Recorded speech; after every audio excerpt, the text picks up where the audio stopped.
Hello everyone.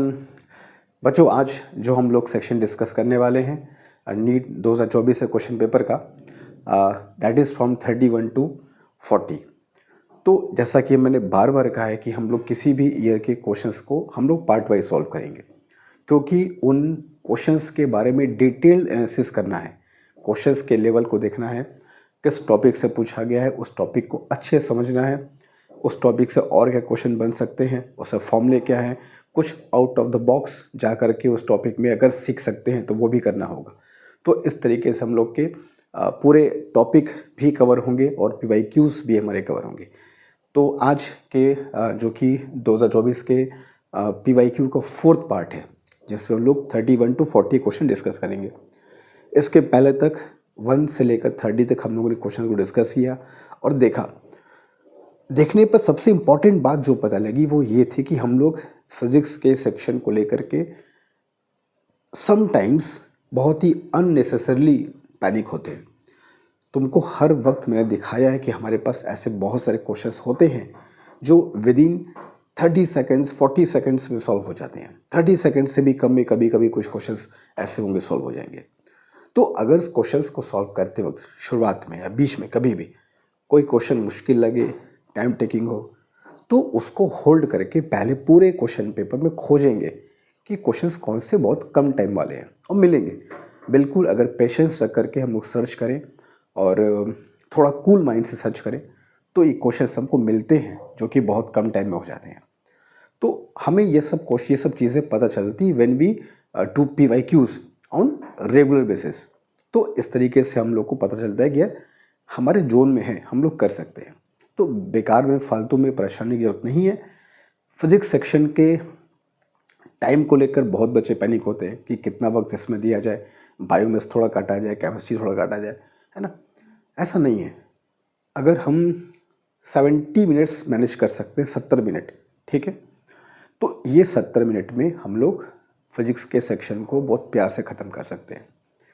तो but उसके लिए हमको रेगुलर बेसिस पर प्रैक्टिस करनी होगी, क्वेश्चंस की, स्पीड की, है ना, एक्यूरेसी की, तब जाके बात बनेगी। चलो, तो ये हम करते रहेंगे तभी हमारी प्रैक्टिस और बढ़िया होती रहेगी। तो डिस्कस करना शुरू करेंगे। जो क्वेश्चन 31 है वो देखते हैं क्वेश्चन नंबर क्या कहता है।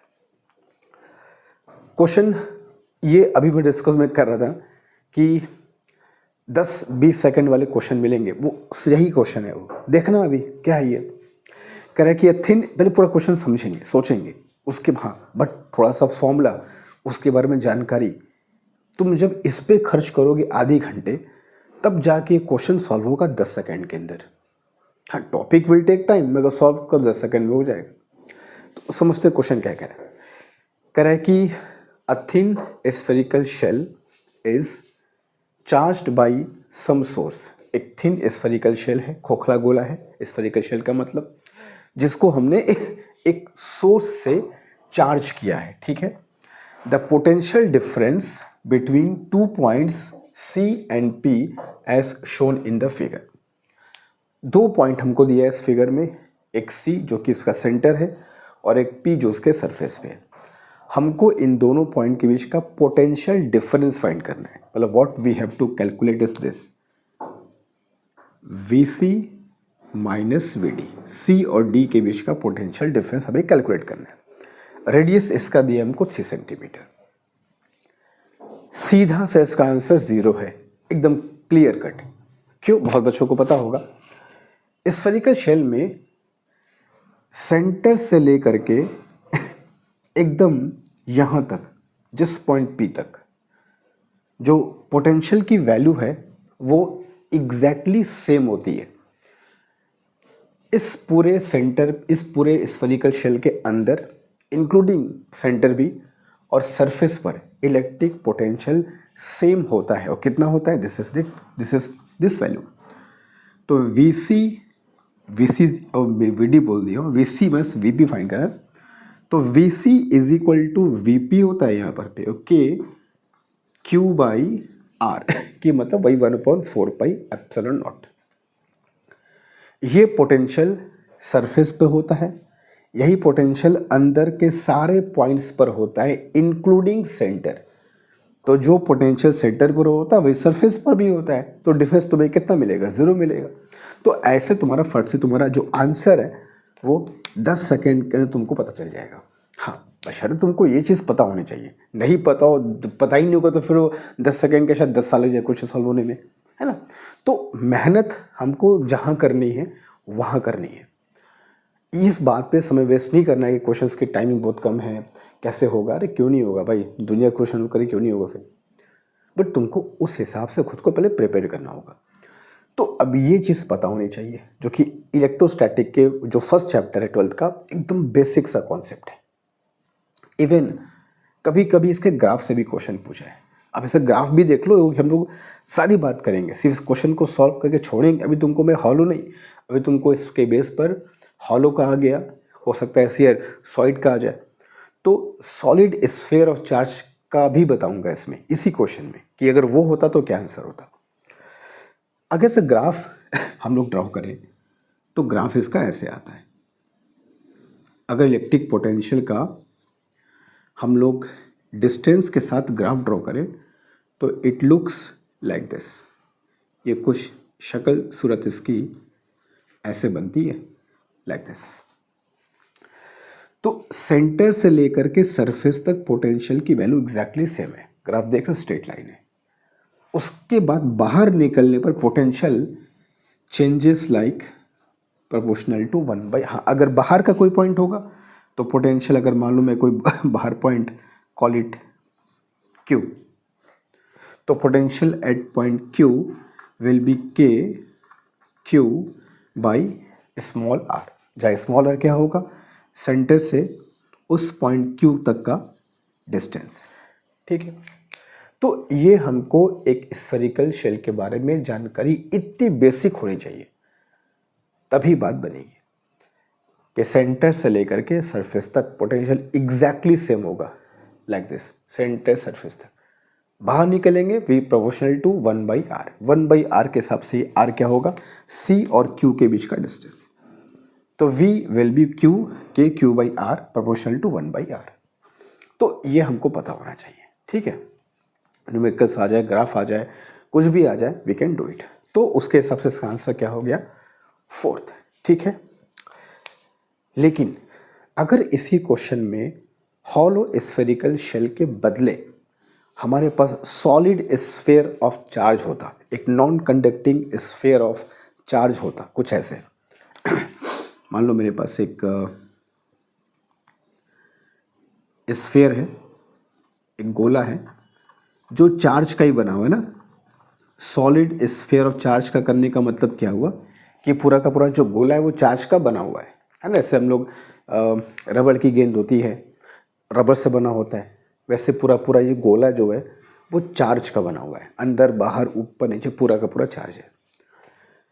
इस कंडीशन में अंदर पोटेंशियल, सेंटर पर पोटेंशियल, सरफेस पर पोटेंशियल, बाहर पोटेंशियल, उसका ग्राफ भी आना चाहिए, जो कि इससे टोटली डिफरेंट है। ग्राफ भी, फॉर्मूला भी बहुत कॉमन नहीं है, तो बहुत सारे बच्चों को नहीं पता होगा, ये जानना जरूरी है।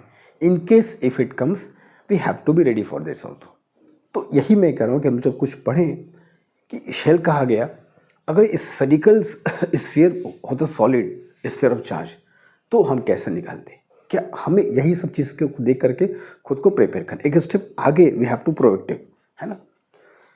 तो उसमें करना क्या होगा, सबसे पहले मान लो कि एक पॉइंट है अंदर, कॉल इट चलो P, जो सेंटर से call it C, x distance पे है।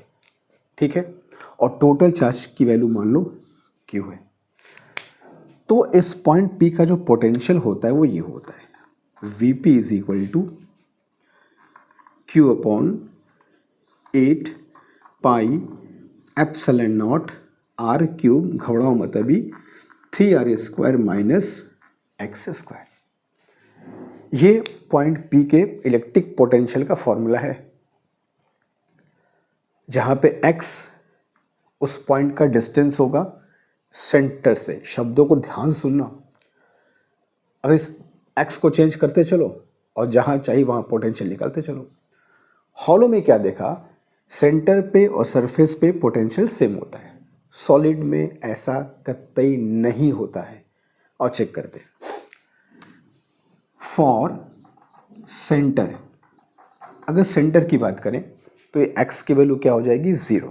जैसे ही x 0 पुट करोगे तो VC will be 3Q by 8 pi epsilon naught R square. भाई ये 0 हो जाएगा, R स्क्वायर नहीं, इट विल बी ओनली, कहीं और तो R स्क्वायर लिखा है मैंने, ठीक है। तो ये x 0 हो गया सेंटर के लिए, 2 पावर कट गया, 1 पावर बच गया। तो 3Q by 8 pi epsilon naught R, ये हॉलो में नहीं, सॉलिड स्फीयर ऑफ चार्ज में ये सेंटर पे पोटेंशियल का फॉर्मूला है। हॉलो में ये है, एग्जाम में शायद क्वेश्चन आ जाए, what is the ratio of electric potential at centre for hollow and for solid for same charge distribution. तो हमको ये फॉर्मूले, ये फॉर्म दोनों पता होना चाहिए, रेशियो कैसे निकाला जाए। तो you have to prepare for everything. अगर इसी पॉइंट को मैं सरफेस पे ले जाऊं तो x की वैल्यू रेडियस के बराबर हो जाएगी। तो जैसे ही मैं इसको रेडियस के बराबर पुट करूंगा, x की वैल्यू को r के बराबर पुट करूंगा, 3r square minus I square will 2i square, 2 4 जा 8, तो Vs will be Q by 4 pi epsilon naught R, which is nothing but KQ by R। ये सेम है। तो सरफेस का फॉर्मूला देखो दोनों के लिए सेम है। जो सरफेस का फॉर्मूला यहाँ पर पे है वही सरफेस का फॉर्मूला यहाँ पर भी है। इनफैक्ट पता है, जब हम बाहर निकलेंगे इसके, किसी बाहर के पॉइंट पर अगर हम Q R डिस्टेंस पर निकालें तो बाहर के पॉइंट Q पर भी सेम फॉर्मूला होगा जो हॉलो वाले का होता है, दिस वन। तो V at Q will be again KQ by R, बशर्ते चार्ज का डिस्ट्रीब्यूशन जो है वो यूनिफॉर्म होना चाहिए। ऐसा नहीं कि यहाँ पे चार्ज ज़्यादा है, यहाँ पे डेंसिटी कम है, यहाँ डेंसिटी बहुत है, ऐसा नहीं होना चाहिए। If charge is uniformly distributed, जो वॉल्यूम चार्ज डेंसिटी है वो सेम है, तो फॉर्मूला यहाँ पर पे इसके बाहर वही होगा जो इसके बाहर है। तो बाहर के लिए VQ सेम है, सरफेस के लिए दोनों के फॉर्मूले सेम हैं। मामला केवल बाहर का, अंदर का फंसता है। अंदर का फॉर्मूला यहाँ पर ये है, वहाँ पर थोड़ा सा कहाँ गया, थोड़ा सा हमको घुमा फिरा के याद करना होगा फॉर्मूला। एक चीज़ और, इसमें VC और VS में इक्वेशन भी होता है, विच इज 3/2 ऑफ VS। मतलब क्या समझा? हॉलो स्फेरिकल शेल में सेंटर पे और सरफेस पर पोटेंशियल सेम होता है। सॉलिड के केस में सेंटर पर इलेक्ट्रिक पोटेंशियल, सरफेस का 3/8। फॉर एग्जाम्पल एग्जाम में यही आ गया कि एक सॉलिड स्फीयर ऑफ चार्ज में सेंटर के पोटेंशियल और सरफेस के पोटेंशियल में क्या रिलेशन है, क्या रेशो है, कौन किससे कितना ज़्यादा है, कौन किससे कितना कम है, कौन किससे कितना गुना है। तो पता होना चाहिए ना कि हॉलो में सेम होता है। यहाँ पे सेंटर का पोटेंशियल सरफेस के पोटेंशियल का 1.5 गुना होता है, 3/2 टाइम्स होता है। क्लियर है? एकदम अच्छे से देखो हॉलो केस में फॉर्मूला क्या होगा, सॉलिड के फॉर्मूला क्या होगा, कहाँ सिमिलरिटी है, कहाँ डिफरेंस है, उनको नोट करके फिगर के थ्रू इसको याद करो। इसका ग्राफ कैसे बनेगा, ग्राफ भी पता होना चाहिए। ग्राफ बता दो। Graph will look like this. Graph की शक्ल कुछ ऐसे बनती दिखाई पड़ेगी, कुछ ऐसे, लाइक दिस। तो होगा क्या कि सेंटर पर पोटेंशियल की वैल्यू मैक्सिमम होगी, सरफेस पर कुछ कम होगी, और बाहर निकलने पर फिर वही 1/r के क्या होगा, डायरेक्टली प्रोपोर्शनल। 1/r के बोल रहा हूँ, r के इनडायरेक्टली है, 1/r के डायरेक्टली, ठीक है, शब्दों को सुना मेरे। तो इसका ग्राफ कुछ तुमको ऐसे देखने को मिलेगा, ठीक है। तो ये हॉलो स्फेरिकल शेल के लिए ग्राफ है, ये सॉलिड के लिए, हमको दोनों अच्छे से क्लियर होना चाहिए, ठीक है। चलो तो ठीक है, हम लोग जो क्वेश्चन पूछा था वो तो बहुत पहले सॉल्व हो गया 10 सेकेंड के अंदर। हम लोग कुछ उससे आगे बात कर रहे थे। तो फिलहाल क्वेश्चन 31 का जो क्वेश्चन था वो ये था कि हॉलो स्फेरिकल शेल में सेंटर और सरफेस के बीच का पोटेंशियल डिफरेंस कितना होता है। तो भैया वो 0 होता है, जिसका फोर्थ ऑप्शन इज करेक्ट। ठीक है, चलेंगे 32 क्वेश्चन की तरफ। Do it fast. चलते हैं बच्चों क्वेश्चन 32 की तरफ। 32 क्वेश्चन भी इलेक्ट्रिक करंट चैप्टर से लिया गया है, रेजिस्टेंस से कॉम्बिनेशन पर है। यह भी बहुत इजी के कैटेगरी में ही काउंट होगा। तुम खुद देखो और क्वेश्चन को समझो कि यार हाँ ये सब क्वेश्चंस हम लोग कर सकते हैं इजली कि नहीं। क्वेश्चन क्या है, अब तुम खुद फिर इस क्वेश्चन को करोगे, देखोगे, समझोगे कि क्या 720 में से 720 जो मार्क्स आए हैं इस बार, क्या वो सही में तुक्का या पेपर में ही कुछ लेवल ऐसा था कि आने के चांसेस बहुत ज़्यादा थे। ठीक है, एक डिबेट का मैटर हो सकता है ये, बट क्वेश्चन लेवल को देखो और समझो कि क्या आ सकते हैं फुल मार्क्स। देखो कह रहा है कि a wire of length L and resistance 100 ओम, एक तार है जिसका हमें टोटल रेजिस्टेंस दिया है 100 ओम। ठीक है, अच्छी बात है, कोई दिक्कत। तो तार मैंने मान लिया AB which has got total resistance 100 ohm is divided into 10 equal, इस इक्वल पार्ट पे गौर करना, 10 इक्वल पार्ट्स में डिवाइड करना है। कभी भी अगर इक्वल पार्ट्स में हम डिवाइड करेंगे किसी भी कंडक्टर को, यूनिफॉर्म जिसका सब कुछ हो, तो रेजिस्टेंस भी 10 इक्वल पार्ट में डिवाइड होगा। तो आपने जो पार्ट्स बनाए हैं डिवाइड करने के बाद R1 is equal to R2 is equal to R3 करते करते R10, इन सब की वैल्यू कितनी होगी, 10 ओम। ये तो कन्फर्म है। 10 पार्ट में डिवाइड किया, हर एक पार्ट कितना हो गया, 10 ओम। ये 10 पार्ट के साथ क्या करना है, जो शुरू के 5 पार्ट हैं, the first 5 parts are connected in series. 10 में से 5 को ले लो और उनको सीरीज कॉम्बिनेशन में ऐड कर दो। तो शुरू के 5 पार्ट मान लो R1 हो गए, ये इनको सीरीज कॉम्बिनेशन में कनेक्ट करोगे तो 10 + 10 + 10 5 बार करोगे, R1 विल बी 50 ओम। बाकी के जो 5 पार्ट्स हैं they are to be connected in parallel.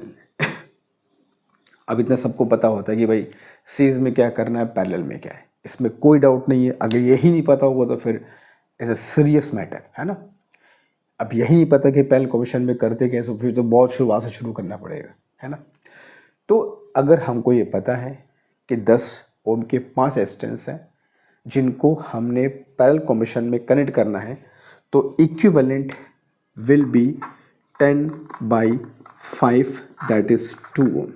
तो एक 5 पार्ट जो बन गए 50 और एक 5 पार्ट जो बन गए हैं 2, अब इनको क्या करना है, the two combination are now connected in series.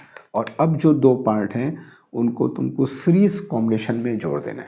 ठीक है, तो जो नेट इक्विवेलेंट है that will be R1 + R2, तो 50 + 2 दैट इज 52 ओम।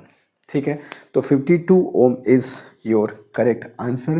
ये क्वेश्चन भी बहुत ही आसान की कैटेगरी में हम लोग काउंट कर सकते हैं। ठीक है, और अगर ठीक से प्रैक्टिस है ना तो 30-40 सेकंड के अंदर तुम फटाफट करके इसको रख दोगे, मार्क वगैरह सब कुछ कर लोगे।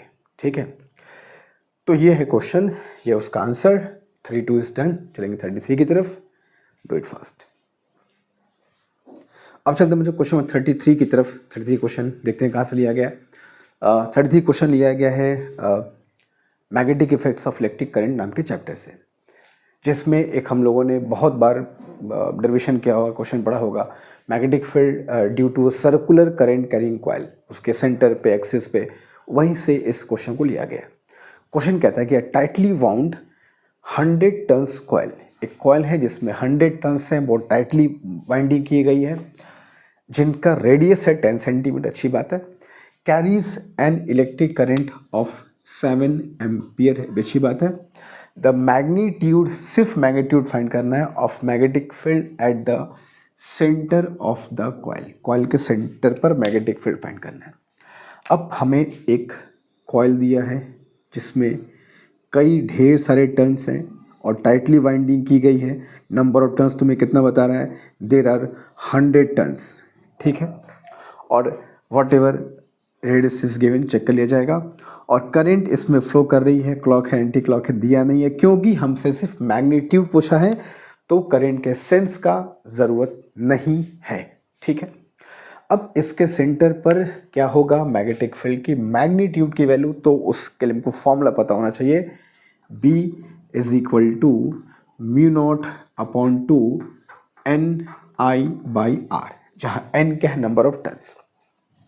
मी नॉट हमें दे दिया है, कितना है नहीं भी दिया तो हम सबको पता ही होता है, me not is 4 pi 10⁻⁻7 into 2, number of turns is 100, I is 7 ampere and R is 10 centimetre, जो कि 0.1 मीटर में चेंज करना होगा। इस बात को ध्यान रखना, बहुत बच्चे गलती कर रहे हैं सब, SI यूनिट में ही सारा कैलकुलेशन हम लोग को करना है। ठीक है, R is equal to 0.1 metre. कभी पाई देखना और 7 का मल्टीपल देखना, तो पाई को 3.14 मत पुट करना, पाई को हमेशा 22/7 के रूप में यूज़ करना। कहीं भी 7 का मल्टीपल दिख जाए तो हो सकता है it will make your calculation lot easier. जैसे ये हो गया 2 और पाई इज 22/7, 0.1 काटा यहाँ 3 आया, ये कितना हो जाएगा -4 × 7, सीधा कैंसल्ड आउट। तो कितना हो गया ये 44 × 10⁻⁻4 मैग्नेटिक फील्ड यूनिट इस टेस्ला, या इसको हम लोग अब देखो इससे मिली टेस्ला भी है, 4.4 मिली टेस्ला भी है, 44 मिली टेस्ला भी है, टेस्ला में भी है, ध्यान से। तो इसको मिली में चेंज कर लो पहले, तो 4.4 × 10⁻³ टेस्ला इसको हम लोग बोल सकते हैं, which will become 4.4 milli tesla. साफ दिखाई दे रहा है, ऑप्शन नंबर 3 इज बिल्कुल करेक्ट। तो कभी कभी कंफ्यूजन होता है कि देखो सभी आंसर सेम है, कहीं टेस्ला है कहीं मिली टेस्ला है, सही आंसर लाने के गलत हो जाता है। तो वो ध्यान से अपने आंसर को चेक करना, ऑप्शंस दिए हैं उनको मिलाना, एक पॉइंट का भी गड़बड़ होगा सारा मेहनत खत्म हो जाएगा। ठीक है, be careful, be patient, be in your proper sense. ठीक है, जब भी एग्जाम में क्वेश्चन सॉल्व करो, कैलकुलेशन करो, हाथ दिमाग के पूरा कंट्रोल करते हुए। ठीक है, कहीं भी पॉइंट तक का मिस्टेक ना होना चाहिए। आसान क्वेश्चन था, कुछ भी नहीं है, फॉर्मूला याद है, छोटा सा कैलकुलेशन है, मिल गया 4 मार्क्स, कोई दिक्कत नहीं है। नाउ 33 इज डन, चलेंगे 34 की तरफ, डू इट फास्ट। अब बच्चों 34 क्वेश्चन जो है थोड़ा फैक्ट बेस्ड क्वेश्चन है, कुछ डाटा याद करने वाले क्वेश्चन है, जो हम लोग इस चैप्टर में जब भी हम लोग पढ़ते हैं मैग्नेटिक प्रॉपर्टीज ऑफ मटेरियल्स, तो वहाँ हमेशा इस बात को कहते हैं कि जो भी इसमें फिगर्स हैं, कुछ डाटा हैं, उनको हमें याद करके जाना है। कुछ टेबल्स हैं, ये जो पूरा तुम्हारा है ना, ये पूरा का पूरा एनसीईआरटी के टेबल से लिया गया क्वेश्चन है ये। तो जहाँ भी देखो समझो, वही तो कह रहा हूँ, जब तुम क्वेश्चन को देखते हो ये समझो, ये तुम जाके एनसीईआरटी अब भी खोल के देखो, ये पूरा का पूरा टेबल वहीं से लिया गया है। तो देखो कि चैप्टर्स में कहीं टेबल है तो टेबल से क्वेश्चन पूछ रहे हैं, तो हम कहीं पर टेबल्स हैं, कुछ डाटा है, कुछ फिगर्स हैं, कुछ चैप्टर जहाँ पे इनका बहुत इंपॉर्टेंस है उनको याद करके जाना है। तो ऐसा नहीं कि बायोकेमिस्ट्री में ही एनसीईआरटी के डायरेक्ट क्वेश्चंस आते हैं, फिजिक्स में भी क्वेश्चंस तुमको मिल रहे हैं जो बुक से सीधे आ रहे हैं, बिल्कुल सेम टू सेम। उनमें से क्वेश्चन देखो ये भी है, ऑप्शन से लिखा मैंने, बस लिस्ट लिख दिया, मैच करा देंगे, काम उन लोग का हो जाएगा। मैच कराना है लिस्ट 1 में लिस्ट 2 को, और क्या कराना है, यहाँ दिए मटेरियल्स, यहाँ दिया इनका मैग्नेटिक ससेप्टिबिलिटी, मैच कराओ, करना क्या है। सबसे पहली बात की मैग्नेटिक ससेप्टिबिलिटी होती क्या है, जिसको हम लोग काई से डिनोट करते हैं। तो मैग्नेटिक ससेप्टिबिलिटी का मतलब ये होता है किसी भी सब्सटेंस का, मटेरियल का मैग्नेटिक फील्ड में रिस्पॉन्स कैसा है।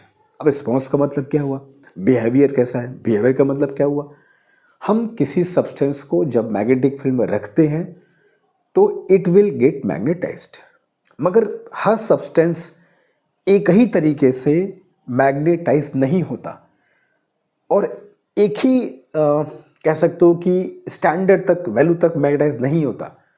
हर सब्सटेंस अपने अपने अलग अलग तरीके से, अपने अलग अलग लेवल तक मैग्नेटाइज होता है। कोई कितना ज़्यादा मैग्नेटाइज होगा, कोई कैसे मैग्नेटाइज होगा, ये सब जो है वो ससेप्टिबिलिटी से हम लोग पता कर सकते हैं।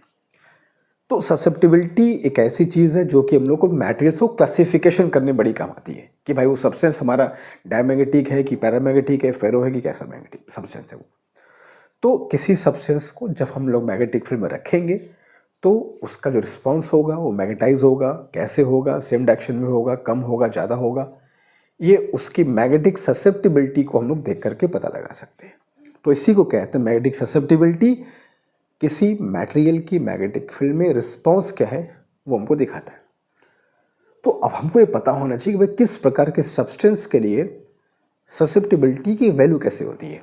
जैसे एक तो बहुत सिंपल है भाई, जो नॉन मैग्नेटिक है, जो मैग्नेटाइज हो ही नहीं रहा है, उसकी ससेप्टिबिलिटी क्या होगी? ऑब्वियसली ज़ीरो होगी। तो non magnetic goes to susceptibility zero, इसमें कोई भी किसी को डाउट नहीं है। पहला बहुत सिंपल है। बाकी तीनों में जो डायमैग्नेटिक सब्सटेंस है, याद कर लो, रट लो, दिल दिमाग में बैठा लो, इनकी ससेप्टिबिलिटी कम होती है और नेगेटिव भी होती है। तो कम होती है, नेगेटिव भी होती है, तो ये आ गया इधर। क्यों? क्योंकि डायमैग्नेटिक सब्सटेंस को जब तुम मैग्नेटिक फील्ड में रखोगे तो ये बहुत ही कम मैग्नेटाइज होगा और वो भी एक्सटर्नल मैग्नेटिक फील्ड के अपोजिट मैग्नेटाइज होगा। That's why susceptibility is negative. Paramagnetic susceptibility positive है मगर थोड़ी कम होती है। तो पॉजिटिव है, थोड़ी कम है, ये आ गया तुम्हारा दिस वन। फेरोमैग्नेटिक सब्सटेंस जो कि राजा है, बहुत इजीली अच्छा खासा मैग्नेटाइज होगा, इसकी ससेप्टिबिलिटी बहुत ज़्यादा होती है और पॉजिटिव भी होती है। तो फेरोमैग्नेटिक सब्सटेंस की susceptibility is going to be this one. तो इस तरीके से हम लोग मिला सकते हैं, जो कि बहुत आसान क्वेश्चन है, मगर अगर ये नहीं पता है तो मुश्किल हो सकता है। ये तुमको नहीं पता है कि सब्सटेंस की ससेप्टिबिलिटी किस तरीके से हम लोग कैटेगराइज करेंगे तो फिर दिक्कत है। तो the moral is that book में कुछ चैप्टर्स ऐसे हैं जहाँ पर फिगर्स हैं, टेबल्स हैं, वहाँ से क्वेश्चन बन रहे हैं, हमें उनको भी ध्यान रखना है जिन चैप्टर में इंपॉर्टेंट है वहाँ पर भी। ठीक है, 35th की तरफ चलेंगे, डू इट फास्ट। अब आ जाते हैं बच्चों क्वेश्चन 35th पर, जो भी बहुत ही आसान सा क्वेश्चन, और बिलीव करो जितना वक्त हमें इस क्वेश्चन को लिखने में लगा है उससे कम टाइम में इसका आंसर दिखवाएगा। देखना, कह रहा है कि Bob is weld in a horizontal plane by means of a string with an initial speed omega radian per minute। इस सेंटेंस को पढ़ के पहले फिगर ड्रॉ कर लेते हैं कि भाई एक बॉब है जिसको एक स्ट्रिंग से बांध करके हम लोग स्ट्रिंग के एक कोने को पकड़ करके हॉरिजॉन्टल सर्किल में उसको यूं ऐसे घुमा रहे हैं। इस बात को गौर करना कि द प्लेन इज हॉरिजॉन्टल, जो सर्कुलर प्लेन है वो हॉरिजॉन्टल प्लेन है, और स्ट्रिंग का एक हाथ हमारे हाथ में है और उसको हम लोग हॉरिजॉन्टल प्लेन में घुमा रहे हैं विथ ओमेगा रेडियन पर मिनट, इससे उसकी एंगुलर वेलोसिटी है वो। टेंशन जाहिर सी बात है, हम उसको घुमाएंगे तो स्ट्रिंग लूज तो नहीं होगी, टाइट होगी, उसमें टेंशन, खिंचाव, तनाव जनरेट होगा। जितना ज़्यादा घुमाओगे उतना ज़्यादा ही जनरेट होगा। अब क्वेश्चन ये कह रहा है कि कैसा क्वेश्चन जो कह रहा है बाद में देखेंगे, तो वो जो टेंशन जनरेट होगा वही सेंट्रीपेटल फोर्स भी होता है, कुछ इस तरीके से, दिस इज द टेंशन। तो ऐसे क्वेश्चंस में जो स्ट्रिंग में टेंशन है वही सेंट्रीपेटल फोर्स है, तो tension will become mr omega square, जो कि हम जानते हैं सेंट्रीपेटल फोर्स का फॉर्मूला होता है। आगे क्वेश्चन में कह रहा है कि the tension in the string is t, ये तो फर्स्ट पार्ट की बात हो रही है। Now the speed becomes 2 omega, अगर उसकी जो एंगुलर वेलोसिटी है उसको हम डबल कर दें, 2 ओमेगा कर दें, while keeping the radius same. इस बात को गौर करना कि हमको जो स्ट्रिंग है, स्ट्रिंग को चेंज नहीं करना है, रेडियस सेम रहेगा, बस जो 2 ओमेगा से घुमा रहे थे अब उसको 2 ओमेगा से घुमाओ, एंगुलर वेलोसिटी डबल करो, बाकी सब चीज़ें एज इट इज़। तो ओमेगा स्क्वायर होता है भाई, यहाँ 2 ओमेगा करोगे फट से 2 का 4 हो जाएगा। तो now the new tension will be t dash will be 4 M R omega square that is 4 times of T. क्या दिक्कत है इसमें? ये सब क्वेश्चन 10 सेकेंड, 20 सेकेंड, 15 सेकेंड, और क्या लोगे बताओ? तो देख लो क्वेश्चंस का लेवल क्या है और जो गिवन टाइम है उसमें हो पा रहे हैं कि नहीं। बट अगर हमारा अप्रोच गड़बड़ होगा तो 10 सेकेंड क्वेश्चन भी 10 मिनट लग जाएगा। तुमको पता होना चाहिए कि भाई टेंशन की बात कर रहा है वो, तो टेंशन मतलब ऐसे क्वेश्चंस में क्या होता है, सेंटीपिटल फोर्स, जिसका फॉर्मूला v वाला नहीं ओमेगा वाला लगाओ, क्योंकि ओमेगा की बात हो रही है। ये सब चीज़ें ध्यान रखनी होंगी, ठीक है। तो second option is correct, that is 40। चलिए क्वेश्चन नंबर 36 की तरफ, डू इट फास्ट। अब ये जो क्वेश्चन है ये एक थ्योरेटिकल क्वेश्चन है, कॉन्सेप्चुअल है, मगर एक बात तुमको बता दूं, ये जो क्वेश्चन है इसका जो स्टेटमेंट है ये भी पूरे के पूरे एनसीईआरटी से कॉपी किया हुआ है, थोड़ा सा बस चेंज है, बाकी सब कुछ वैसे ही है। इलेक्ट्रोमैग्नेटिक वेव चैप्टर हम जानते हैं, फर्स्ट बुक का लास्ट चैप्टर है, उसमें एक बहुत ही अच्छा टॉपिक है डिस्प्लेसमेंट करंट, चैप्टर की शुरुआत में दिया है वो। उस टॉपिक को पूरा ध्यान से पढ़ना, टॉपिक जहाँ पे ख़त्म हो रहा होगा वहाँ पर पे कंडक्शन करंट और डिस्प्लेसमेंट करंट के बारे में कुछ स्टेटमेंट लिखी गई हैं एनसीईआरटी की बुक में। वहीं स्टेटमेंट से छोटा सा एक पैराग्राफ है, वहाँ से इस क्वेश्चन को लिया गया है। इसके पहले वाला क्वेश्चन भी तुम्हारे एनसीईआरटी से लिया गया था, टू टेबल फॉर्म में क्वेश्चन था वो। तो हमें इस बात का ध्यान रखना है कि like chemistry and biology, physics में भी एनसीईआरटी को अगर हम अच्छे से पढ़ सके, जो कि थ्योरेटिकल चैप्टर्स है, जैसे ये चैप्टर हो गया EMW, इसके बाद का चैप्टर हो गए that is dual nature, atoms है, न्यूक्लियस है और सेमीकंडक्टर्स हैं।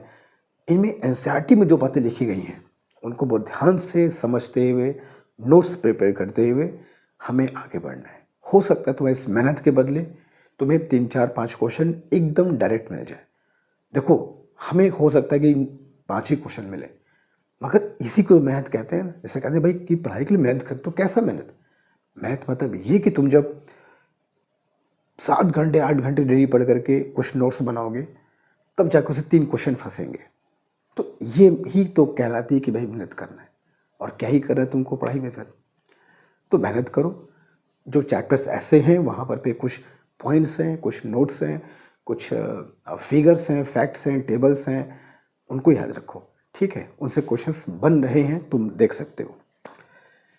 बात है भाई इसमें एक खास किस्म की करंट की, जिस करंट का नाम है अच्छा, कुछ बच्चे मुझसे बोलते हैं कि डिस्प्लेसमेंट करंट में डिस्प्लेसमेंट का क्या मतलब है?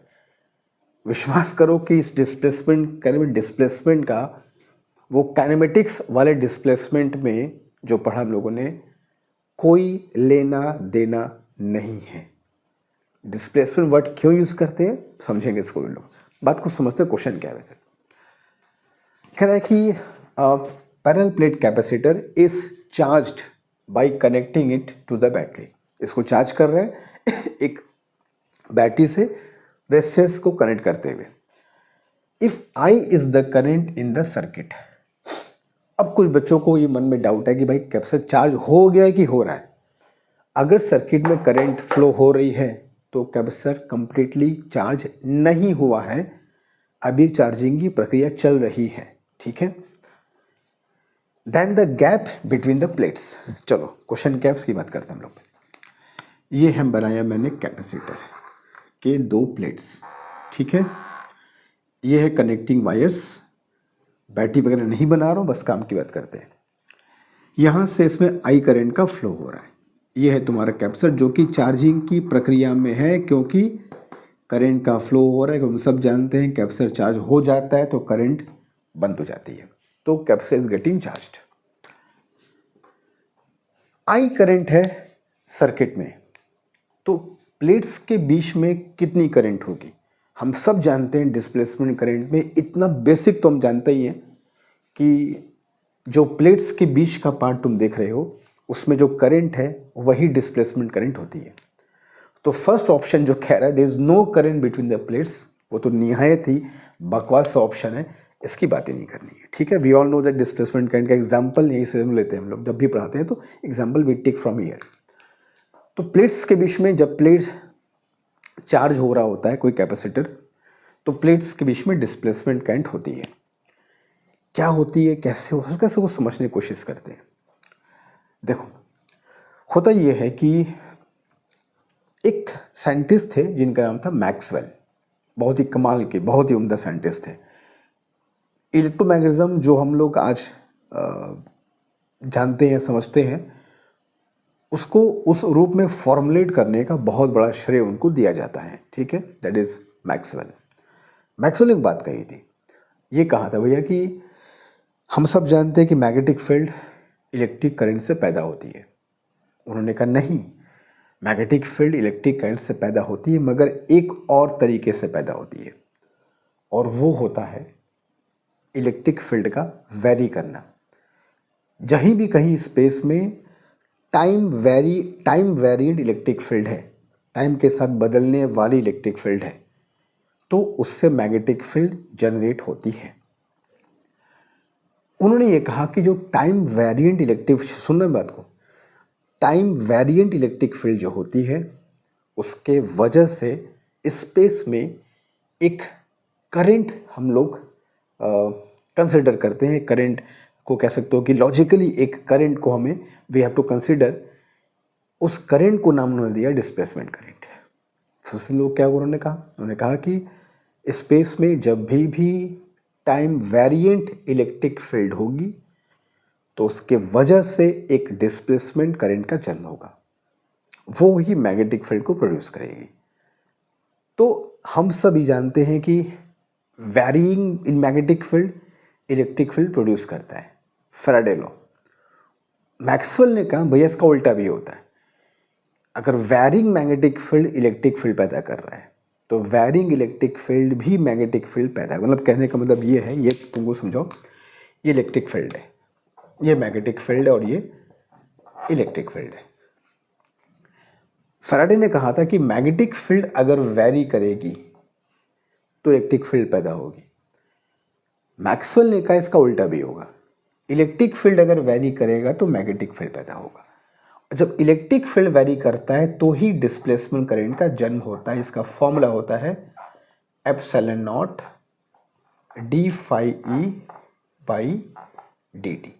ठीक है, जहाँ फाई ई क्या है तुम्हारा इलेक्ट्रिक फ्लक्स। तो ये डिस्प्लेसमेंट करंट का कॉन्सेप्ट है, बहुत लंबा कॉन्सेप्ट, बस हम लोग काम की बात यहाँ पे करते हैं। तो ये डिस्प्लेसमेंट करंट का कॉन्सेप्ट जो है मैक्सवेल ने शुरुआत किया था। इन्होंने इस डिस्प्लेसमेंट करंट को लेने के बाद एम्पियर सर्किटल लॉ का शक्ल चेंज कर दिया। जो हम जानते हैं कि एम्पियर सर्किटल लॉ ये होता था, integration B dot D L is equal to mu naught I in, ऐसा करते थे हम लोग। इस आई में दो करंट ली गई, एक कंडक्शन करंट और दूसरा डिस्प्लेसमेंट करंट।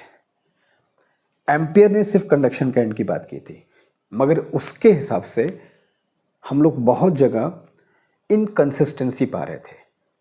तो मैक्सवेल ने कहा यार ये चीज़ हर जगह अप्लाई नहीं हो रही है, there must be something missing, कुछ मिस हो रहा है एम्पियर सर्किटल लॉ में। वही मिसिंग पार्ट था डिस्प्लेसमेंट करंट।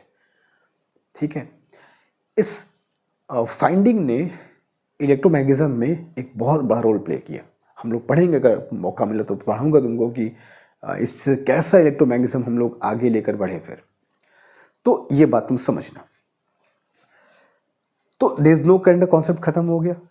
अब होता यह है कि मान लो यहाँ से करंट का फ्लो हो रहा है, करंट टाइम के साथ चेंज हो रही है, यहाँ पे चार्ज भी टाइम के साथ चेंज हो रहा है। तो जाहिर सी बात है इसके अंदर जो इलेक्ट्रिक फील्ड है, कैपेसिटर के प्लेट्स के बीच में इलेक्ट्रिक फील्ड होती है, हम सब जानते हैं। वो इलेक्ट्रिक फील्ड कांस्टेंट नहीं है क्योंकि कैपेसिटर अभी चार्जिंग की प्रक्रिया में है।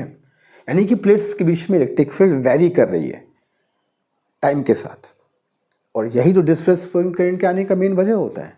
तो अगर यहाँ पे इलेक्ट्रिक फील्ड चेंज कर रही है with time, there must be displacement current, और वो डिस्प्लेसमेंट करंट इस कंडक्शन करंट को कंसिस्टेंट रखने के लिए आती है। तो क्यों उसकी वैल्यू इसके बराबर ना हो, क्यों उसका डायरेक्शन इसके जैसा ना हो, उस कंडक्शन करंट को लाया ही गया है कि एम्पियर सर्किटल लॉ अगर तुम यहां लगाओगे तो मैग्नेटिक फील्ड जीरो तुमको दे देगा वो। अगर हम कंडक्शन करंट की बात करें सिर्फ, अगर डिस्प्लेसमेंट करंट की बात ना करें तो एम्पियर सेकेंडरी लॉ बहुत बुरी तरीके से फ्लॉप होगा इस रीजन में। तो एम्पियर सेकेंडरी लॉ को कंसिस्टेंट रखने के लिए यहाँ पर एक करंट होनी चाहिए, और अगर वो होनी चाहिए तो इसके बराबर होनी चाहिए, इसके सेम डायरेक्शन में होनी चाहिए। तब हम कह सकते हैं कि मैग्नेटिक फील्ड यहाँ पर सेम है, और सेकेंडरी लॉ जो यहाँ पर पे वहाँ पर भी अप्लाई होगा, सब कुछ सही होगा। तो इस इनकंसिस्टेंसी को तुमको दूर करना था। तो कंडक्शन करंट के अभाव में डिस्प्लेसमेंट करंट का जन्म हुआ इस रीजन में, तो उसकी वैल्यू भी इस कंडक्शन करंट के बराबर होगी और उसका डायरेक्शन भी कंडक्शन करंट के बराबर होगा। अगर हम लोग एम्पियर सेकेंडरी लॉ लगा के तुमको दिखाऊं, अगर मैं यहाँ एक लूप बनाऊं और एक यहाँ एक लूप बनाऊं कुछ इस तरीके से, तो जो लूप 1 है और ये लूप 2 है, भाई इसमें तो एक करंट है। अगर यहाँ हम एम्पियर सेकेंडरी लॉ लगाएंगे तो वो मैग्नेटिक फील्ड मिल जाएगी, यहाँ लगाएंगे तो मैग्नेटिक फील्ड नहीं मिलेगी। और मैग्नेटिक फील्ड है कैसे है भैया, टाइम वेरिंग इलेक्ट्रिक फील्ड है अंदर, तो मैग्नेटिक फील्ड भी होगी। मैक्सवेल ने पहले ही कह दिया था। तो मैग्नेटिक फील्ड है मगर एम्पियर सेकेंडरी लॉ उसको जीरो दिखा देगा। तो ये जो दोनों का कॉन्ट्राडिक्शन हो रहा है कैसे दूर किया जाए। एक तरफ मैक्सवेल करें कि भाई इलेक्ट्रिक फील्ड वेरी करेगा तो यहाँ मैग्नेटिक फील्ड होनी चाहिए, एम्पियर के सेकेंडरी लॉ लगाया तो मैग्नेटिक फील्ड जीरो आ रही है। तो उन्होंने कहा नहीं, मेरा बात गलत नहीं है कि time very electric field magnetic field को पैदा करेगा, मेरा बात गलत नहीं है। एम्पियर सेकेंडरी लॉ में कुछ गड़बड़ी है जिसके वजह से यहाँ पे मैग्नेटिक फील्ड जीरो आ रही है, वरना यहाँ मैग्नेटिक फील्ड है तो है। अब इस इनकंसिस्टेंसी को उन्होंने अगर खोजा तो दूर भी नहीं करना था ना, दूर करने के लिए ही उन्होंने नाम किसका लाया, डिस्प्लेसमेंट करंट का लाया, और कहा कि भैयों यहाँ पर भी एक करंट है जिसको डिस्प्लेसमेंट करंट कहते हैं। अच्छा, यहाँ इस हिस्से में कंडक्शन करंट है, डिस्प्लेसमेंट करंट जीरो है। इस हिस्से में डिस्प्लेसमेंट करंट है मगर कंडक्शन करंट जीरो है। कंडक्शन का चार्ज का फ्लो नहीं होगा, कहाँ से कंडक्शन करंट आएगी, ये कहानी है। और डायरेक्शन भी सेम होगा, वैल्यू भी सेम होगी। तो सेकंड ऑप्शन इज बिल्कुल करेक्ट कि displacement current of same magnitude of I and flows in the same direction as of I. अच्छा, ये जो शब्द है डिस्प्लेसमेंट, इसका तुमको बताऊं कहानी क्या है। एक्चुअली जो हमने कहा अभी कि इलेक्ट्रिक फील्ड के वैरी करने से मैग्नेटिक फील्ड पैदा होती है। ये जो इलेक्ट्रिक फील्ड है इसको इलेक्ट्रिक डिस्प्लेसमेंट वेक्टर भी कहते हैं, है ना, क्योंकि वेक्टर फॉर्म में ये चेंज करता है। तो इलेक्ट्रिक डिस्प्लेसमेंट वेक्टर भी इसको कहा जाता है। तुम कुछ बुक्स देखोगे पुरानी इलेक्ट्रोमैग्नेटिज्म की, तो वहाँ पे इलेक्ट्रिक फील्ड को electric field vector, electric displacement vector से पुकारा जाएगा। तो इलेक्ट्रिक डिस्प्लेसमेंट वेक्टर के चेंज होने से करंट पैदा हुई है, दैट्स वाई डिस्प्लेसमेंट करंट है। ये डिस्प्लेसमेंट काइनेमेटिक्स वाले डिस्प्लेसमेंट से कोई भी लेना देना मत समझना, ये बिल्कुल अलग कहानी है इसकी, ठीक है। बस जानना चाहिए कि डिस्प्लेसमेंट वर्ड है तो कहाँ से आ गया उसमें, ठीक है। 36 इज डन, चलेंगे 37 की तरफ, डू इट फास्ट। नाउ अब आते हैं क्वेश्चन 37 की तरफ। 37 क्वेश्चन कहता है कि इसी चैप्टर से लिया गया है, इसमें दो बात का ध्यान रखना, ठीक है, जिससे आपसे बड़ा सब कुछ सही होते हुए गलत हो जाएगा। A 10 microfarad capacitor is connected to a 200 volt 50 hertz supply। जब भी मेंशन ना करें एसी के क्वेश्चंस में कि वोल्टेज या करंट कौन सी है, तुमको हमेशा उस वैल्यू को आरएमएस लेके चलना है। आरएमएस होता ही है वो। तो बहुत सारे बच्चे यहाँ पे गलती करते हैं। अब 200 वोल्ट ये पीक वैल्यू है कि आरएमएस वैल्यू, दिया नहीं, कंफ्यूज नहीं दिया है तो पक्का पक्का पक्का ही पक्का वो आरएमएस वैल्यू होगी। तो 210 वोल्ट आरएमएस वैल्यू है, 50 हर्ट्ज की फ्रीक्वेंसी है। एक सोर्स से कनेक्ट कर दिया है तुमने एक 10 माइक्रोफैराड कैपेसिटर से। The peak current in the circuit is, अब ध्यान रखना कि हमसे पीक करंट पूछा है और वोल्टेज क्या है हमारा, आरएमएस। तो आरएमएस वोल्टेज है, पीक करंट निकालने, गलती मत करना।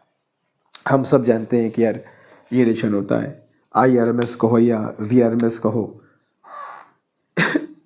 VRMS is equal to V0/√2।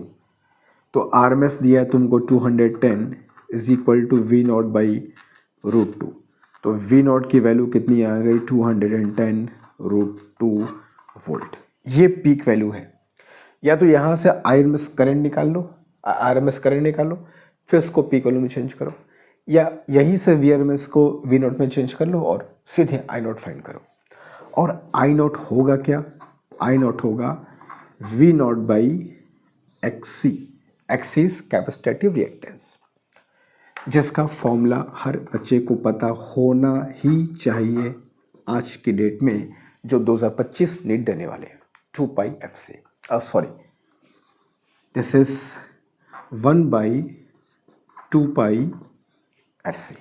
ठीक है, अब ये ऊपर गया तो will become V0 into 2πFC। V0 कितना है हमारा, 210√2। पाई को 3.14 लिख लो, F is 50, C is 10 into 10⁻⁶, क्योंकि ये माइक्रोफैराड में है। तो 52 जा कितना हो गया, 100। एक ज़ीरो ये, एक ज़ीरो ये, 4 ज़ीरो है, 4 खा जाएंगे इसको। तो 21√2 इंटू 3.14 इंटू ये एडजस्ट होके 10⁻²। 21√2 इंटू 3.14 10⁻² के हिसाब से अगर तुम करोगे तो 0.21, इसको मैं यहाँ लेते आऊँ, √2 इज 1.4 एंड 3.14। अब 0.21 तो 1/5 होता है ना, तो 1/5 अगर करोगे तो लगभग ये तुम्हारा 0.28 के आसपास, 29 कर लो, है ना, इंटू 3.14। तो 3 इंटू 3.14 इंटू 0.9 के आसपास आएगा ये। तो this is your correct answer, 0.93 ampere. ठीक है, तो अप्रोक्सीमेट कर सकते हैं, मगर ध्यान रखना कि स्मार्ट कैलकुलेशन होना चाहिए, वरना फिर पूरा कैलकुलेट करो। कुछ खास नहीं है, बस 2 बात ध्यान रखनी थी कि जो दिया है वो RMS वोल्टेज है, जो पूछा है वो पीक करंट है। गलती नहीं होना चाहिए, वरना तुम जो गलती करोगे वो गलती वाला आंसर भी यहाँ तुमको मिल जाएगा, लगा करके फिर से तुम्हारा काम वहीं पे ख़त्म हो जाएगा। ठीक है, चलो, तो 37 डन, 38 की तरफ चलेंगे, डू इट फास्ट। अब चलते बच्चों क्वेश्चन 38 की तरफ। और 38 क्वेश्चन जो लिया गया वो ऑक्सीडेशन चैप्टर से लिया गया है, मगर क्वेश्चन पूरा पढ़ोगे, सॉल्यूशन देखोगे तो फिर कहोगे ये भी बहुत आसान कैटेगरी के क्वेश्चन है। और जो हम लोग कहते हैं कि 70 सेकेंड्स से कम में, 1 मिनट से कम में क्वेश्चन हो जाना चाहिए, तो बिल्कुल वो क्वेश्चंस ये सारे हैं जो हो जाएंगे। बस पिक करना होगा, पेशेंस रखना होगा, पर क्वेश्चन पेपर को ध्यान से पढ़ना होगा। क्वेश्चन देखते हैं क्या कह रहे हैं। क्वेश्चन लिया फ्रॉम ऑक्सीडेशन, और जो टॉपिक है वो है सिंपल पेंडुलम, जो कि बहुत फेमस टॉपिक, क्वेश्चन से बहुत बनते हैं। तो देखो किस चैप्टर में टॉपिक कहाँ से आ रहे हैं, क्वेश्चन हमको कौन से टॉपिक पे काम करना है। कह रहे हैं कि the mass of a Bob of simple pendulum is made thrice. Simple pendulum का जो बॉब है उसके मास को हमको 3 गुना कर देना है। And length of string is made half of initial length. 2 चीज़ करने को कह रहे हैं कि पेंडुलम का जो बॉब है उसके मास को 3 गुना करो, और जो स्ट्रिंग की लेंथ है उसको तुम आधा कर दो।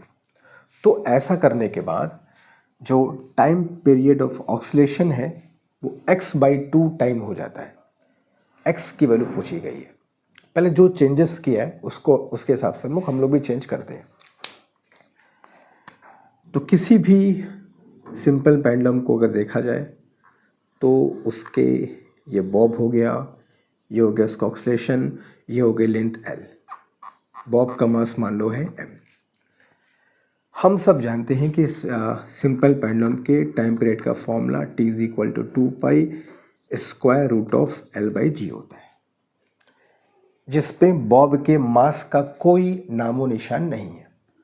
गुना करो, 3000 गुना करो, घटाओ बढ़ाओ, फर्क नहीं पड़ने वाला। तो मास से टाइम पीरियड का कोई भी लेना देना नहीं है, तो मास वाले काम को हटाओ। हाँ, लेंथ अगर हाफ किया तो भैया टी पर फर्क पड़ेगा। तो जो नया टाइम पीरियड होगा T dash will be 2 pi square root of L/2g, आधा कर दिया, जिसको हम लोग बोल सकते हैं t/√2 अंदर रहेगा तो t/√2। भाई 2 पाई L/g t था, ये हो गया √2, या यूँ कह सकते हो कि 1/√2 टाइम्स ऑफ t। तो जो नया टाइम पीरियड है वो पुराने का 1/√2 टाइम्स है, और वहाँ कह रहा है कि x/2 टाइम्स है, तो x/2 ही तो 1/√2 हुआ, तो x/2 is equal to 1/√2, therefore x is equal to 2/√2, that is √2। Simple सा क्वेश्चन, सिंपल सा उसका आंसर। मास से फर्क पड़ना ही था, लेंथ को आधा किया तो t बिकम t/√2 यानी 1/√2 टाइम्स, वही 1/√2 यहाँ पे x/2 बोल रहा था, दोनों को बराबर किया, x becomes √2 is your option. आसान क्वेश्चन था, है कि नहीं। 39 देखते हैं क्या क्वेश्चन है, ऐसे कर लो पहले, डू इट फास्ट। नाउ अब चलते बच्चों क्वेश्चन नंबर 39 की तरफ और देखते हैं क्वेश्चन कहाँ से लिया गया और कौन सा क्वेश्चन है। क्वेश्चन जो लिया गया है वो चैप्टर फ्रॉम थर्मोडायनेमिक्स। हम लोग अलग अलग कर्व की बात करते हैं, the most important PV curve, PT curve, TV curve, अलग अलग ग्राफ कर्व की बात करते हैं, और हमेशा हम लोग पढ़ते समय कहते भी है कि इन ग्राफ से क्वेश्चन बहुत आते हैं। तो एक वहीं से क्वेश्चन देखो लिया है कि बिटवीन टेम्परेचर एंड वॉल्यूम के बीच ग्राफ खींचा गया है, 3 अलग अलग प्रेशर पे, P1 पे, P2 पे, P3 पे, और उनके कोरस्पॉन्डिंग चार्ल्स लॉ क्या होता है पता ना, एक प्रेशर कांस्टेंट रखने पर टेम्परेचर और प्रेशर आपस में क्या होता है, प्रोपोर्शनल। तो इन अलग अलग प्रेशर पे चार्ल्स लॉ के हिसाब से ग्राफ कैसा बनता है, एक परफेक्ट स्ट्रेट लाइन, तो उनको डॉटेड लाइन से शो किया गया है। और कह रहा है कि इन P1, P2, P3 में रिलेशन बताओ क्या है, कौन छोटा कौन बड़ा। क्लियर है क्वेश्चन, बहुत आसान है। कैसे पता किया जाए, देखो PV is equal to formula है nRT, हमें P के बीच में रिलेशन चाहिए, तो P is equal to nRT/V कह सकते हैं। अब हमने क्या किया, वॉल्यूम एक्सिस के पैरेलल एक हॉरिजॉन्टल लाइन ड्रॉ कर दिया। क्यों? इससे इन सभी पर जो टेम्परेचर की वैल्यू है वो सेम हो गई। मान लो T0, यहाँ पर टेम्परेचर T0 है, जो इसके सब के लिए क्या हो गया, सेम। N वैसे ही कांस्टेंट है, R वैसे ही कांस्टेंट है, इन तीनों के लिए हमने सेम टेम्परेचर हमने बना दिया। तो उस कंडीशन में जो प्रेशर है वो इसका मतलब इन्वर्सली प्रोपोर्शनल टू V हो जाएगा। अब इन तीनों केस में V जिसका ज़्यादा होगा P उसका कम होगा, V जिसका कम होगा P उसका बढ़ जाएगा, V डिनोमिनेटर में। तो इसके लिए यहाँ से ड्रॉ करो मैं लाइन वर्टिकल, तो ये V1 सबसे कम है, फिर यहाँ से लाइन ड्रॉ करूँ तो ये V2 उससे कुछ ज़्यादा है, यहाँ से ड्रॉ करूँ मैं परपेंडिकुलर तो V3 उससे भी ज़्यादा है। तो जहाँ V1 कम उसका प्रेशर सबसे बड़ा, जहाँ V3 सबसे बड़ा वहाँ प्रेशर सबसे कम। तो P1 सबसे बड़ा, P2 उससे छोटा और P3 सबसे छोटा। तो फोर्थ ऑप्शन इज बिल्कुल करेक्ट। सिंपल सा क्वेश्चन था, ठीक है। इसको स्लोप से भी कर सकते हैं हम लोग, चाहे तुम लोग टीवी ग्राफ का स्लोप निकाल लें तो स्लोप से भी चेक कर सकते हैं P1, P2, P3 में कौन बड़ा होगा। ये भी एक सिंपल तरीका था, सिंपल क्वेश्चन है, कोई दिक्कत नहीं है। चलेंगे इस सेक्शन के लास्ट क्वेश्चन की तरफ, 40th की तरफ। Do it fast. अगला क्वेश्चन जो बच्चों चैप्टर ग्रेविटेशन से लिया गया है, और जैसा कि हम जानते हैं ग्रेविटेशन चैप्टर से भी हर साल एक क्वेश्चन कन्फर्म है और क्वेश्चन आसान होते हैं। इस क्वेश्चन में एक छोटा सा ट्रिक है, उस ट्रिक को अगर भूलोगे तो गलत होगा, और उस गलती को करने के बाद जो आंसर आएगा वो भी ऑप्शन में मौजूद है। मतलब इसका मतलब ये है कि बहुत कॉमन मिस्टेक है जो बच्चे करेंगे और आंसर गलत पिक कर लेंगे। इसका सही आंसर है दिस, मगर एक छोटा सा चीज़ अगर ध्यान नहीं दोगे तो आंसर आ जाएगा ये। तो थोड़ा सा ट्रिक है इसमें, है ना। क्या है देखना, कह रहा है कि the minimum energy required to launch a satellite of mass m जो भी है from the surface of earth. एक सैटेलाइट को अर्थ के सरफेस लॉन्च करना है एक सर्कुलर ऑर्बिट में, गौर करना बात को, ठीक है। कितनी एनर्जी चाहिए होगी। सुनो पहले क्वेश्चन होता कैसे है और क्या इसमें ट्रिक है और क्या चीज़ों को ध्यान रखना है ऐसे क्वेश्चन में। ये सरफेस ऑफ अर्थ है, हमें एक बॉडी को किसी अर्थ के सरफेस उठा करके किसी हाइट पर ले जाना है। अभी सैटेलाइट के लॉन्च करने की बात नहीं कह रहा है, बस एक बॉडी को उठा के बस ऊपर लेके जाना है, कोई रिवॉल्यूशन नहीं कराना है, बस ले जाना है। जस्ट लाइक एक बॉडी को जमीन से उठाकर टेबल पर रख दो, तो बोलता है कि वर्क डन कितना होगा। तो ऐसे क्वेश्चन में जहां पर केवल बॉडी को सरफेस से उठाकर बस ऊपर लेके जाना है, कोई सैटेलाइट की बात नहीं हो रही है, किसी सैटेलाइट को लॉन्च करने की बात नहीं हो रही है, तो ऐसे कंडीशन में कितना एनर्जी लगानी पड़ेगी, कितना वर्क डन खर्च होगा, उन सब के लिए जो फॉर्मूला होता है वो ये होता है, W is equal to delta U, that is U final minus U initial. जो भी तुम एनर्जी दोगे वो ग्रेविटेशनल पोटेंशियल एनर्जी में चेंज के बराबर आएगा। सिंपल, यहाँ पर यू इनिशियल निकाल लो, यहाँ पर यू एफ निकाल लो, दोनों का डिफरेंस निकाल लो, वही वर्क डन होगा, वही एनर्जी गिवन होगी, वही एनर्जी सप्लाइड होगी। लेकिन यहाँ पर ये बात नहीं है, यहाँ पर बॉडी को बस उठाना नहीं है, सैटेलाइट लॉन्च करना है, और वो भी सर्कुलर ऑर्बिट में ऐसे। यानी कि सैटेलाइट के पास कुछ स्पीड भी तो होगी, ऑर्बिटल स्पीड भी तो होगी। यानी कि यू फाइनल में जब तुम यहाँ जाओगे तो उसके पास कुछ काइनेटिक एनर्जी भी होगी। तो इस कंडीशन में अगर हम यहाँ बात करें तो यू इनिशियल इसके पास कुछ रहा होगा सैटेलाइट के पास। अच्छा पूरा बता दूं, यू इनिशियल प्लस हमने एनर्जी दिया, वो लेके यहाँ चला गया, तो ये हो गया तुम्हारा यू फाइनल। तो E इज इक्वल टू क्या आएगा, U F minus U initial, जो तुम ये करते हो। और अगर वो करोगे तो ये वाला आंसर आ जाएगा, जो गलत है। क्यों गलत? इसलिए है क्योंकि यू फाइनल जब तुम करोगे तो उस सैटेलाइट के पास कुछ काइनेटिक एनर्जी भी होगी, वो रिवॉल्व कर रहा होगा। तो तुम्हारा जो एनर्जी गिवन है वो सिर्फ पोटेंशियल एनर्जी में चेंज नहीं ला रहा है, वो सैटेलाइट को काइनेटिक एनर्जी भी दे रहा है। अगर इस चीज़ को मिस कर दोगे ये वाली बात हो जाएगी, ये आंसर आ जाएगा। इस चीज़ को रखोगे सही बात होगी, ये आंसर आ जाएगा। तो कब करना है इसको, कब नहीं करना है इसको? जब किसी बॉडी को सिर्फ और सिर्फ किसी सरफेस से किसी ऊपर तक लेके जाना है, अर्थ के सरफेस से आर तक, 2 आर से 3 आर तक, 3 आर से 4 आर तक, तो this is the formula. Satellite को लॉन्च करना है, ये काम करना होगा फिर। ठीक है, चलो और एक बात और, एल्टीट्यूड जो है वो अर्थ के सरफेस से होता है, तो दिस इज 2 आर, यहाँ से लेकर के यहाँ तक। इसमें एक्स्ट्रा आर हमको जोड़ना होगा, तब सेंटर से डिस्टेंस हमको मिलेगी। ठीक है, सब गौर करना।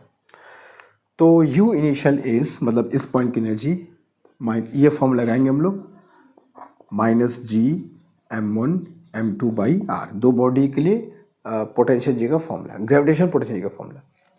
तो माइनस जी m, ये अर्थ का मास, m बॉडी का मास, बीच का डिस्टेंस r, यहाँ एनर्जी थी इतनी, प्लस हमने कुछ दिया जिसको लेके पहुंच गया ये यहाँ पे। तो क्या होगा, माइनस जी m, यहाँ से यहाँ डिस्टेंस कितनी होगी, 3r प्लस k, और k क्या होगा, हाफ m v स्क्वायर। अब v कैसे पता करें? तो सेटेलाइट का जो v है यहाँ पर पे, जिसका फॉर्मूला हम सब जानते हैं, √g m/r होता है। तो अगर मैं यहाँ रखूँ -g m/r plus e -g m/3r plus half m, इसका स्क्वायर करना होगा। तो g m/, यहाँ जो डिस्टेंस है ये वाली वही स्मॉलर है, विच विल बिकम 3r। अब यहाँ से सॉल्व करोगी तो जो e की वैल्यू है जो तुमने दी है यहाँ पर पे यहाँ तक जाने के लिए, वो e आएगा 5g m/6r, जो कि तुम्हारा फर्स्ट ऑप्शन को करेक्ट करेगा। ठीक है, तो ये एक ट्रिक था इसमें जो तुमको ध्यान रखना होगा। भाई सैटेलाइट की बात है, लॉन्च करने की बात है, सर्कुलर ऑर्बिट में लॉन्च करने की बात है, ताकि घूमता रहे, तो इसमें कुछ काइनेटिक एनर्जी भी उसके पास होना चाहिए, तो ये टर्म उसमें जुड़ जाएगा। सिर्फ रखना होगा, तो this plus this is equal to this, उससे फिर ये आंसर आ जाएगा, चेक कर लेना। तो ये इसमें ट्रिक थी जो हमको ध्यान देनी होगी। ठीक है, तब भी बहुत मुश्किल सवाल नहीं था, प्रैक्टिस क्वेश्चन से करेंगे तो हो जाएगा। फाइन, तो आज ये 4th पार्ट हमारा कंप्लीट हुआ। मिलेंगे 5th पार्ट में, तो हम लोग 41 से 50 तक क्वेश्चन सॉल्व करेंगे। इस सेक्शन में कहीं भी कोई भी डाउट हो तो ज़रूर बताओ। अब मेहनत करते चलो, क्वेश्चंस के लेवल का देखो, चैप्टर्स देखो, टॉपिक कहाँ से आ रहा है उन पे काम करो। टाइम बहुत है, you can do wonders if you do the things in right direction. ठीक है, तो मिलेंगे नेक्स्ट क्लास में, और इसमें कहीं भी डाउट हो you can mention comment box, will discuss in next class. Thank you so much.